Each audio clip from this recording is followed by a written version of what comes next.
hello' everyone আপোনালোকে যিখন notice দিছে নতুনকৈ আমাৰ গভৰ্ণৰ ফালৰ পৰা এখন নটিচ আহিছে বিশেষকৈ টি ট্ৰাইব বা টি গাৰ্ডেন লেবাৰ বা টি গাৰ্ডেন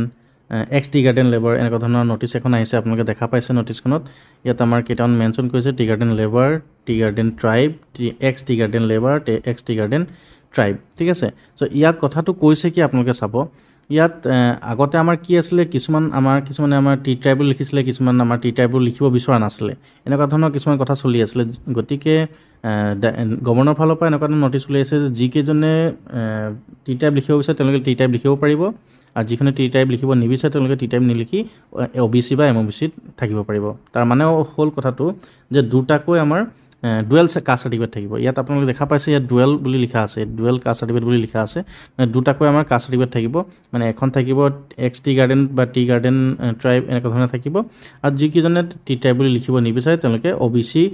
কেটেগৰীত লিখিব পাৰিব তো গতিকে ইয়াত দুটা পইণ্ট দিয়া আছে CL নম্বৰ 1 আৰু CL নম্বৰ 2 তো CL নম্বৰ 1ত কি দিয়া আছে for recommending caste certificate to the applicants মানে এক্সিষ্টিং যিখিনি আমাৰ চিষ্টেম আছিলে মানে ধৰি লওক জাতীয় সন্মিলনী থ্ৰু দি আমাৰ চাৰ্টিফাই কৰাৰ পিছতহে সেইখিনি আকৌ DCA আমাক দিয়ে সেইটো যেনেকৈ আছে তেনেকৈ থাকিব আৰু যিখিনি CL নম্বৰ 2 মানে যিখিনি OBC বা MOBC থ্ৰু দি চাৰ্টিফিকেট ল'ব বিচাৰে তেওঁলোকৰ এটা তিনিজনীয়া এটা কমিটি থাকিব 3 মেম্বাৰ কমিটি থাকিব তাত থাকিব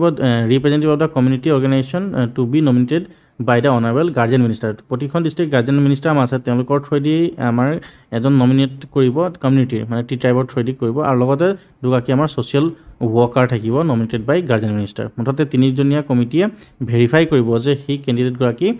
একচুৱেলি OBC বা MOBCৰ হয়নে নহয় তো এইখিনি কথা ভেৰিফাই কৰাৰ পিছতে আমাৰ কাষ্ট চাৰ্টিফিকেটখন ইছ্যু কৰিব ডিষ্ট্ৰিক্ট কমিশ্যনাৰে আৰু আপোনালোকে জানে আগতে যেতিয়া কাষ্ট চাৰ্টিফিকেট কৰিব লাগে তেতিয়াহ'লে আমাৰ সেৱা সেতুৰ থ্ৰুদি কৰিব লাগে তো সেইটো বাকী যেনেকৈ আছে তেনেকৈ হ'ব মাত্ৰ যিকেইজনে আমাৰ কাষ্ট চাৰ্টিফিকেটখিনি বোলে নহয় টি টাইপ নিলিখোঁ তেওঁলোকে টি টাইপ নিলিখিলেও হৈ যাব তেওঁলোকে OBC বা MOBC চাৰ্টিফিকেটখন উলিয়ালে হৈ যাব লগতে আৰু এটা কথা কৈ থওঁ যে টি ট্ৰাইব যিখিনি কাষ্ট আছে সেইখিনি আচলতে আমাৰ অকল অসমৰ চাকৰি বা পঢ়া শুনাৰ ক্ষেত্ৰতে ব্যৱহাৰ কৰা হয় কিন্তু যেতিয়া নেকি আপুনি বাহিৰলৈ গুচি যাব বা চেণ্ট্ৰেল জব এটা বা চেণ্ট্ৰেল চাকৰি এটা বা পঢ়া শুনাৰ ক্ষেত্ৰত চাব তেতিয়া নেকি আমাৰ